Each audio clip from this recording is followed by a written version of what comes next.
Brittality here to bring you another episode of Pixels and Pints, where I pair a beer with a topic of conversation within the video game realm. For those that are loyal viewers, first of all, thank you. You will get a box of cookies in the mail. I am sorry, they will all be eaten. It will just be the box. But if you guys remember, on the first episode, we talked about the horror genre dying within video games. It's a sad, sad time. It's something, unfortunately, developers don't really pay attention to, and we see a lot of cookie cutter things going on. If you want to watch that episode before you watch this one, you can go watch that, or you can just wait for a second. However, within the past couple of weeks, or week, I can't remember, on the 25th, it released. Anyway, in the past little while, there was just a little glimmer of hope for this genre. Today, I want you to pour a pint as we talk about Until Dawn, but before that happens, let's talk about today's beer. Today's brew is Brother Joseph's from Straight to L Brewery. This is a Belgian double, and how does it fit with our topic today, you may ask? Well, just as we make decisions in Until Dawn, and they have effects on us later, I made a decision to grab a beer I already had and not spend 30 freaking minutes going to the beer store. The butterfly effect is that I have more gas in my car and more money in my bank account. Now, before I get started in this episode, I just want to let you guys know there will not be any spoilers from Until Dawn. I'll be discussing more of the premise of the game, which you probably already know if you're familiar with it, and how the story is told. So if you're looking to avoid any spoilers altogether, go ahead and just be safe. Click away from this video. It'll be alright.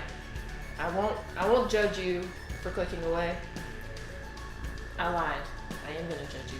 I'm gonna judge you along with this lens flare right here. We're both judging you. But for those that are staying, go ahead, pull up a seat and pour yourself a tall one. You deserve it. Are you underage? Don't do it. Just... So the recent release of the horror game called Until Dawn has taken me completely off guard. I saw a snippet, I think it was they showed it about a year or so ago, and kind of what the game was about and how the butterfly effect would be in effect and how it would happen in your decisions. And back then, you know, I thought it was a cool idea and a cool way of doing a horror game, but that snippet was nothing compared to seeing it being played now. And the weird part is that I haven't even played the game myself, and I still think it's awesome. I have been watching actually a few other people play it, since most of you know I do not have the PS4, unfortunately.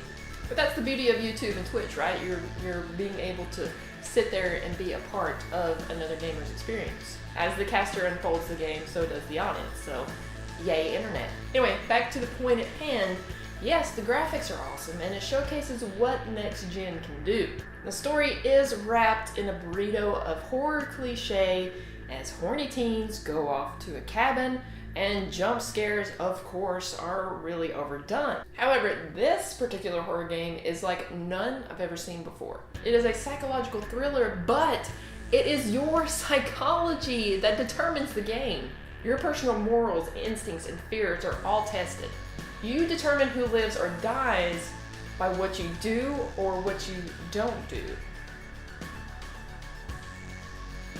Yeah. And that right there is the beauty of it. There's nothing absolutely scarier to me than having the balance of someone's life weigh on your decisions. And for the most part, I think things that happen in this game could actually really happen. You know, that's the perfect horror scenario for me. You know, blood and guts and gore, those are all good and great. But to look at something in a scary movie and say, hey, that could actually happen, is super creepy to me.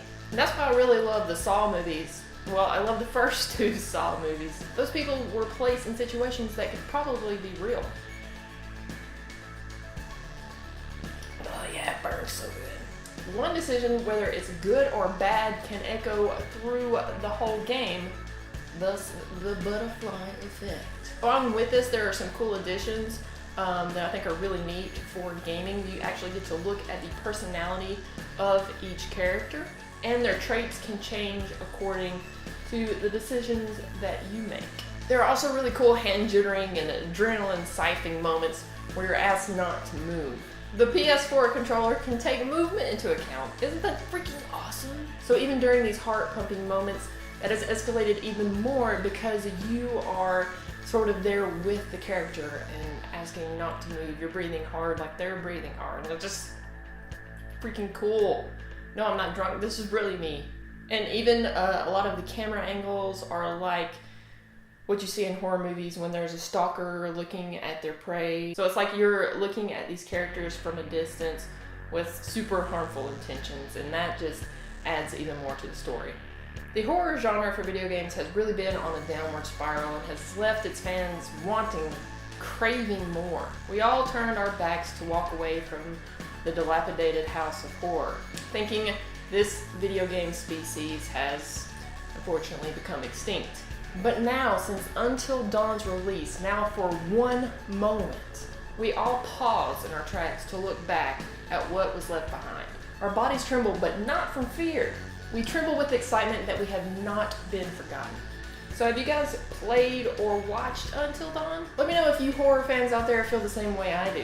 Remember to game responsibly and drink on. We will see you guys next time. Don't forget to watch last time's episode if you have any suggestions of things I should talk about here. Please let me know. Now I'm gonna go finish you off. Let's do this. Come on, come with me.